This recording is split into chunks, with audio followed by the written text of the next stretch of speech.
Hello there, I'm joined by Laurence Michel, the chairman of Betway Africa. Welcome into the studio. Thank you. Now, To be out. thank you so much for coming. Now, you are in your third decade at Betway Africa, having moved to chairman last December. Congratulations, by the way. What's keeping you at the company? You've been there a long time. Yeah, I've been in the company for 24 and a half years, in a note that half. I love it. I love the business. This business was made for me. I love the energy of the around the business. I love what we've created as a team. And I think that's what, gets me there every morning. And hopefully it's another 3 decades, but yeah, just I love the business. I love the industry. And it's only really for me, moving to the role of chairman is really not the end. It's the beginning of the journey. There's still a long way to go, a lot to do. I'm very clear about what we have to do, and think reasonably well positioned to do it. Here's to the next 3 decades. It's good. So it feels as if gambling in Africa is hitting an inflection point where it's finally becoming seen as an important region for the industry after years of being lauded for its potential. So having worked for Betway since 2001, is it gratifying to see the continent finally coming into fruition? Yeah, look, it is. I mean, we've been in Africa for the last 12 years or so.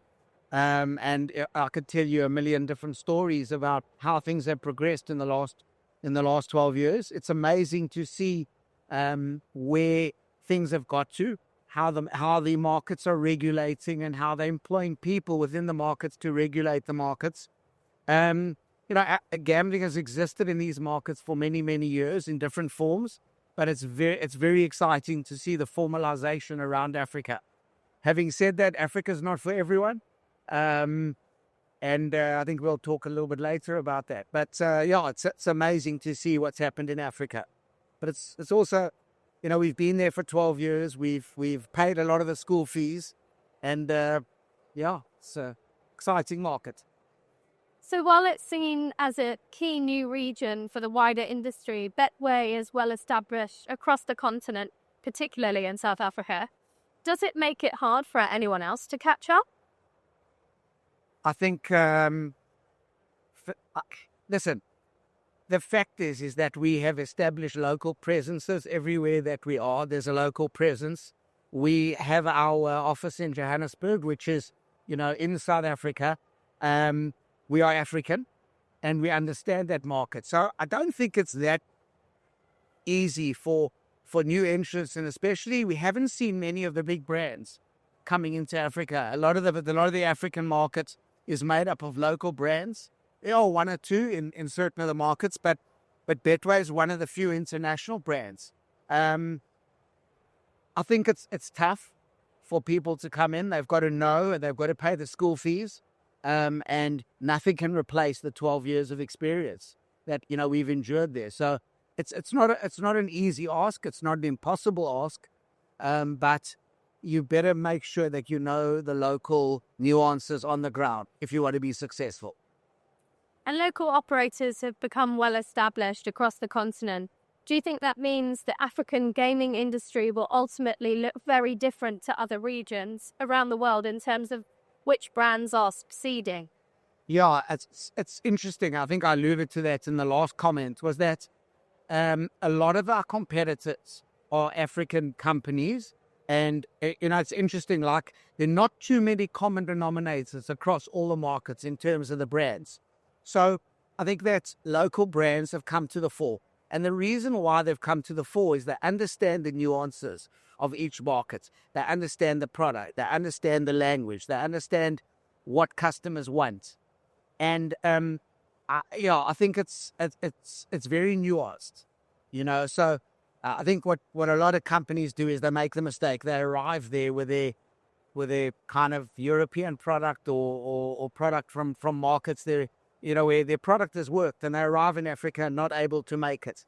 So I think the face of African gaming going forward will change because many more companies will think there's a great opportunity and go for it in those markets. I think that the local brands, we consider ourselves to be that, will have a better chance of success. And tell us about the evolution of the product mix in Africa. It has traditionally been a sports-led region, but as Supergroup's investor at the Supergroup Investor Day in September, you pointed out casino makes up 68% of revenue, with wages up to 757% since 2022. So what's driving? 757, yeah. Indeed, yeah. What's driving that shift? So listen, we started out, the Betway journey started out as a sports only product, and we led with sports. And as regulations have evolved in all the markets, we've been able to add casino style games into our mix. Obviously the big one is South Africa, where we added casino products, I think about 4 or 5 years ago, and wherever casino is regulated and allowed, we'll add it to the Betway product. So we've always gone out as a sports-led product that offers casino. But obviously with the introduction of these casino games throughout Africa, the take-up has been enormous. It's been really excellent, and has got us to the position that we are. What we feel, what customers do, is they'll take a sports bet, and while matches are looking to be played out, they'll go and play casino. And we're seeing that. So we've built a very nice casino business on the back of a sports business.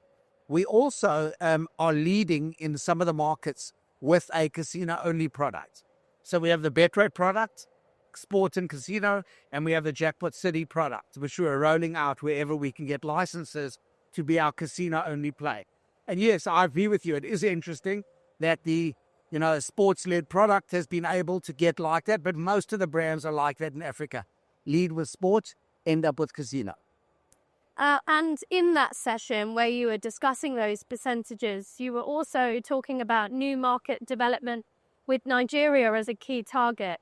So how is Betway Africa gearing up to take market share in the country? In Nigeria specifically? Yeah. So Nigeria, we've been in Nigeria for quite a few years. We've always been very timid in that market, if I can call it that. And out of the 8 markets that we're in, it's the one market where we've stop-started a few times. We've been concerned about foreign exchange rate has been an issue. The regulatory environment has been a little bit messy in that country, state versus federal. So we really haven't invested as much as we should have. What we did in the last quarter, in November, December last year, was we took our new product platform, which we use in the rest of Africa. We hadn't put it into Nigeria. We've now introduced that into Nigeria. That this platform has been successful in the rest of Africa. Nigeria was still operating on our old platform, which never gave us the optionality that we needed to compete there. So first step is we've got the product in, and now we're going to start investing, and we're going to give it a full go. We're the kind of company that we're not happy if one of our markets is not doing as well. And we see Nigeria as that market that we can do a hell of a lot better. So we're going to be investing a little bit more in marketing. We've got a new team on the ground and really look forward to make the success in Nigeria. And when the industry talks about African gambling, there's a lot of talk about Kenya, Nigeria, South Africa. Are there any regions or new markets that are being overlooked? And where do you see the most potential? Listen, I'm not going to give away the crown jewels of where we're going next. Fair enough. I mean, if you've got to our investor presentation, I think we spoke about four countries there. Besides those 4 countries, we're looking at a whole variety of countries.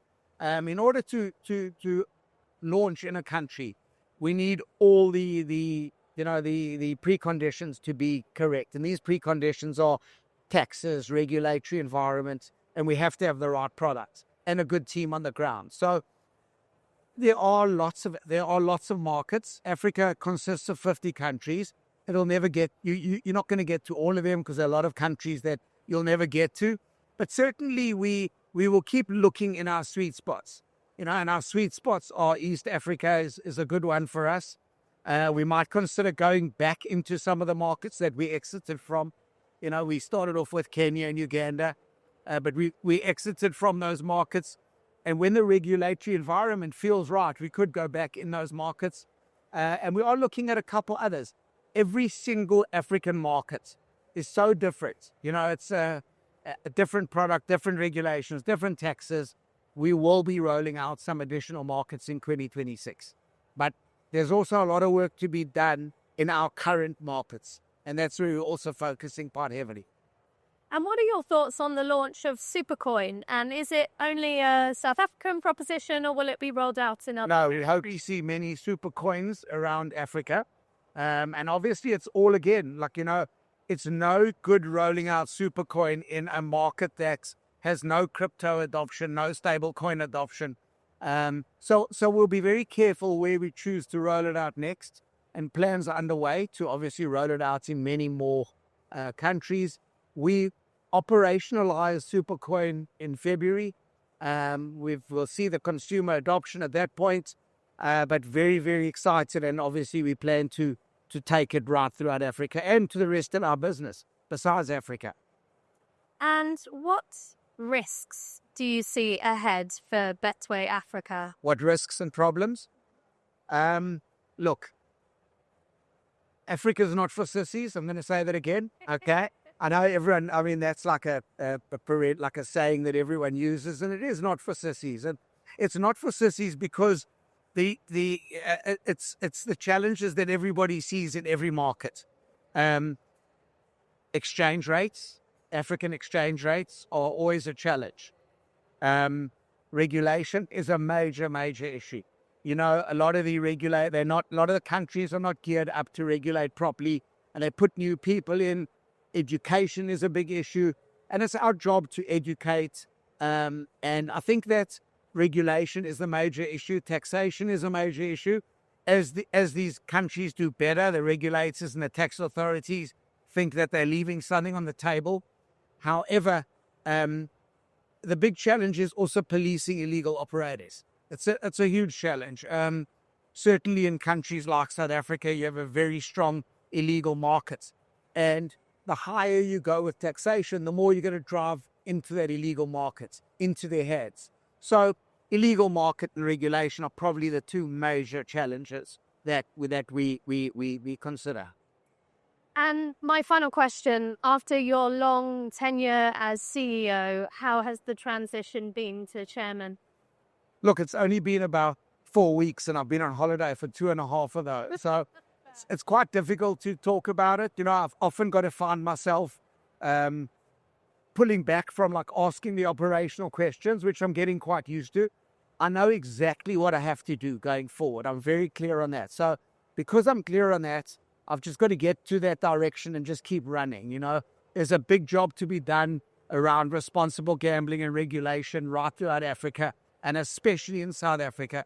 So that's going to get a lot of my attention, as well as working with a super group executive team on perhaps some deals and stuff like that. So I've got to force myself out of the operations, which I think I am. And it'll be great. It'll be great. I think that I still have a passion for the business, a lot of passion for the business. And yeah, I think it'll be great. Bit more time as well. And it's a great combination. Oh, well, thank you for coming to speak to us, Laurence, and good luck for your next 3 decades in your tenure. Please, God. Thank you.